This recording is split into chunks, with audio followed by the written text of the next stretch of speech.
말씀은 시편 119편 81절에서 96절, 그럼에도 말씀에 희망을 둡니다입니다. 우리는 인생이 우리가 예측한 대로 평탄하게 흘러가기를 원하지만 안온한 인생을 위한 우리의 모든 노력들을 비웃기라도 하듯이 우리의 인생길은 매번 새롭고 낯설기만 합니다.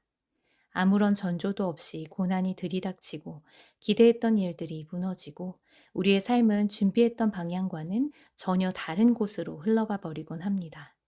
답답한 현실에 내몰리고 억울한 상황, 큰 실패와 좌절, 감당할 수 없는 상실을 경험하기도 합니다. 이런 순간은 말씀을 사모하며 하나님을 믿고 따르는 성도들에게도 동일하게 찾아옵니다. 하나님의 말씀을 사모하는 시편 119편의 기자도 깊은 고난의 시간을 통과하고 있습니다. 81절에서 88절입니다. 나의 영혼이 주의 구원을 사모하기에 피곤하오나 나는 주의 말씀을 바라나이다. 나의 말이 주께서 언제나 나를 안위하실까 하면서 내 눈이 주의 말씀을 바라기에 피곤하니이다. 내가 연기 속의 가죽 부대같이 되었으나 주의 율례들을 잊지 아니하나이다. 주의 종의 날이 얼마나 되나이까? 나를 핍박하는 자들을 주께서 언제나 심판하시리이까? 주의 법을 따르지 아니하는 교만한 자들이 나를 해하려고 웅덩이를 팠나이다. 주의 모든 계명들은 신실하니이다. 그들이 이유 없이 나를 핍박하오니 나를 도와주소서. 그들이 나를 세상에서 거의 멸하였으나 나는 주의 법도들을 버리지 아니하였사오니 주의 인자하심을 따라 나를 살아나게 하소서. 그리하면 주의 입의 교훈들을 내가 지키리이다. 11년에 해당하는 81절에서 88절은 히브리어 알파벳 카프, 칼타라는 동사로 시작합니다. 우리말로는 피곤하오나로 번역되었으며 소모하다, 고갈되다라는 의미를 가지고 있습니다. 시편의 기자는 영혼과 육체가 모두 소진되기까지 하나님의 구원하심을 기다렸습니다. 그의 눈은 주님께서 언제쯤 나를 위로해 주실까 하면서 주님의 말씀을 바라보다가 쇠약해졌고 그는 고난 속에서 마치 불에 타서 검게 그을리고 말라 비틀어진 가죽 부대처럼 비참한 모습이 되었습니다. 응답은 더딘 듯하고 구원은 보이지 않는데 눈이 말라붙도록 말씀을 보다가 영과 육이 모두 지쳐버린 시편 기자는 하나님께 묻습니다. 주님, 당신의 종이 얼마나 더 기다려야만 합니까? 주님의 종이 살 수 있는 날이 얼마나 되겠습니까? 고난의 삶을 지속하기에 인생이 짧습니다. 언제쯤 나를 핍박하는 자들을 심판해 주시겠습니까? 이것은 우리에게도 너무나 익숙한 질문입니다. 주님, 제가 그렇게 도와달라고 부르짖었는데 어찌하여 저를 구해주지 않으십니까? 시편의 기자는 지쳤고 낙심했습니다. 그러나 놀라운 것은 이러한 상황 가운데서도 주님의 말씀을 향한 그의 열정이 변하지 않았다는 점입니다. 그의 현실은 어둡고 비참했지만 그의 눈은 오직 하나님께로 고정되어 있었습니다. 그는 여전히 하나님의 말씀에 소망을 걸고 있습니다. 마음이 무너져도 영혼이 지쳐도 그는 하나님의 윤례를 잊지 않았고 고난 중에서도 오히려 말씀에서 위로와 생명의 힘을 찾았습니다. 그가 겪는 고통은 참을 만한 수준이 아니었습니다. 시편의 기자는 죽음 직전에 극심한 위기 가운데 놓여 있었습니다. 하나님의 말씀에 불순종하는 악한 자들이 그를 해치기 위해서 웅덩이를 파고 아무 이유 없이 핍박하면서 이 세상에서 그를 완전히 없애버리려고 하고 있었습니다. 일상과 생명이 위협받는 상황 속에서 나는 살아남을 수 있을까? 이대로 끝나는 것은 아닐까 하는 불안과 두려움이 그의 마음을 짓누르고 잘못한 것이 없는데도 쏟아지는 부당한 핍박 속에서 억울함과 고통이 그를 흔듭니다. 세상은 그에게서 등을 돌린 듯 했고 하나님조차 멀리 계신 듯 느껴졌습니다. 고난은 계속되었고 그 속에서 나는 아무것도 할 수 없다는 무기력감이 서서히 그를 잠식해 갔을지도 모릅니다. 그럼에도 불구하고 시편 기자는 하나님의 도우심을 간구하며 말씀을 붙드는 신앙을 선택합니다. 사람들은 불의하고 상황은 부당하지만 하나님의 말씀은 신실하다는 믿음이 그의 중심을 붙들고 있는 것입니다. 시편 기자는 하나님의 자비하심으로 구원의 은혜를 받기를 간구하면서 계속해서 하나님의 말씀을 따라가겠다고 다짐하며 11년을 마무리합니다. 89절에서 96절입니다. 여호와여, 주의 말씀은 영원히 하늘에 굳게 섰사오며 주의 성실하심은 대대에 이르나이다. 주께서 땅을 세우셨으므로 땅이 항상 있사오니 천지가 주의 규례들대로 오늘까지 있음은 만물이 주의 종이 된 까닭이니이다. 주의 법이 나의 즐거움이 되지 아니하였더면 내가 내 고난 중에 멸망하였으리이다.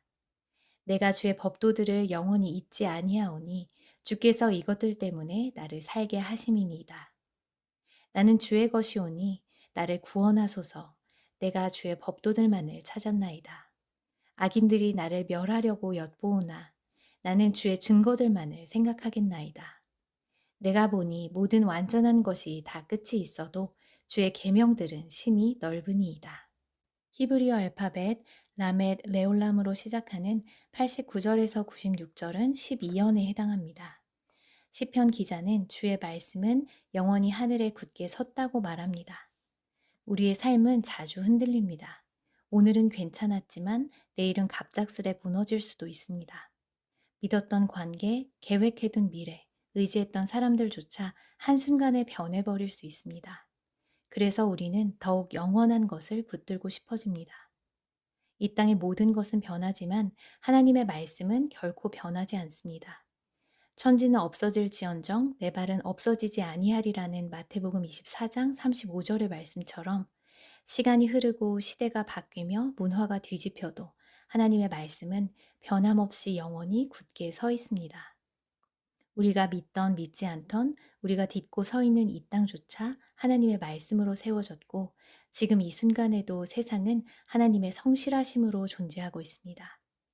세상이 마치 저절로 굴러가는 것처럼 보여도 사실 세상은 하나님의 말씀으로 유지되고 있고 하나님의 통치는 단 한순간도 멈춘 적이 없습니다.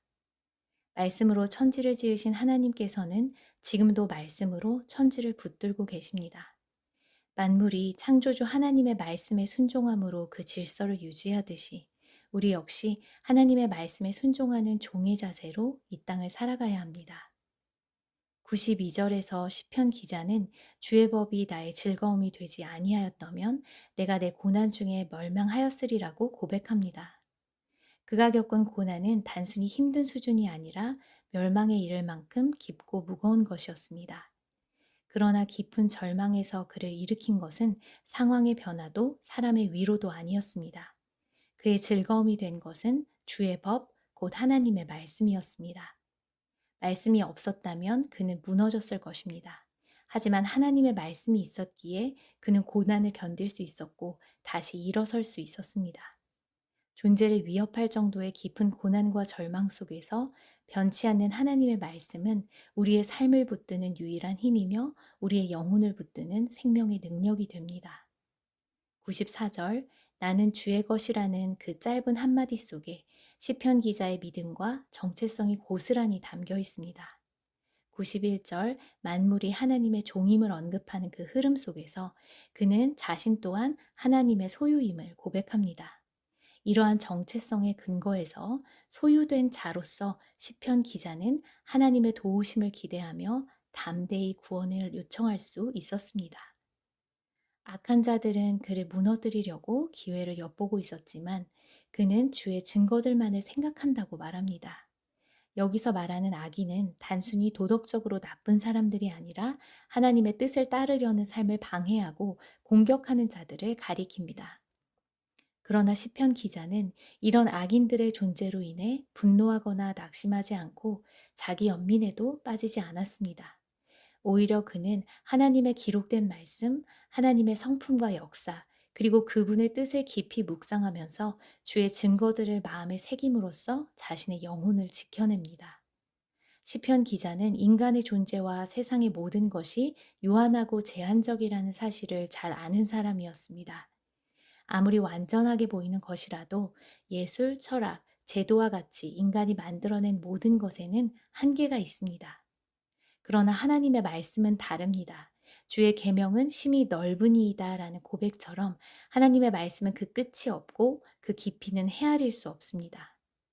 깊고 넓고 끝이 없는 주님의 말씀 안에는 죄와 고난, 죽음과 구원, 영생에 이르기까지 삶의 모든 문제에 대한 해답과 생명의 길이 담겨 있습니다.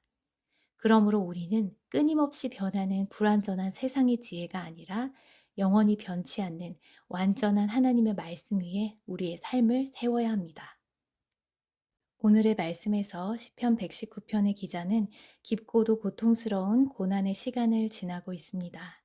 고난 가운데서 그가 붙든 것은 다른 무엇이 아닌 하나님의 말씀이었습니다.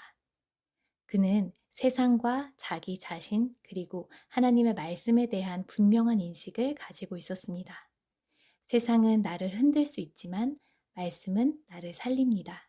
완전해 보이는 세상의 모든 것에는 결국 끝이 있지만 주님의 말씀에는 끝이 없습니다.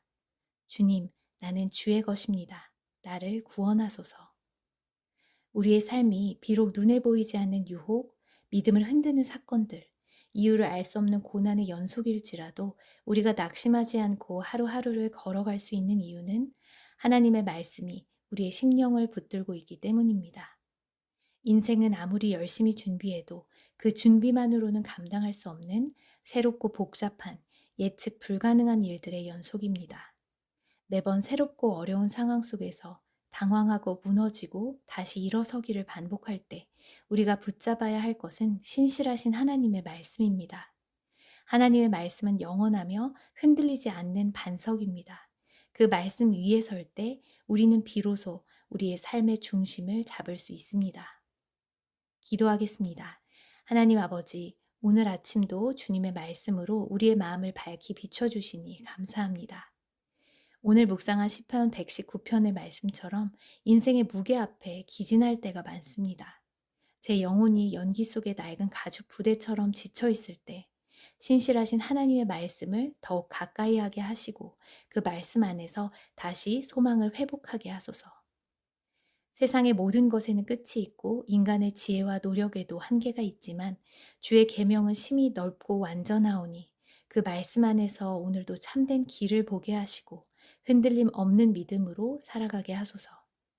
오늘 제 마음을 영원히 하늘에 굳게 선 주님의 말씀 위에 굳건히 서게 하시고 주님의 말씀에 순종함으로 하나님의 나라의 질서와 뜻 안에서 바르게 살아가게 하소서. 오늘도 말씀을 따라 걷게 하시는 주님을 신뢰하며 살아계신 우리 주 예수 그리스도의 이름으로 기도드립니다. 아멘.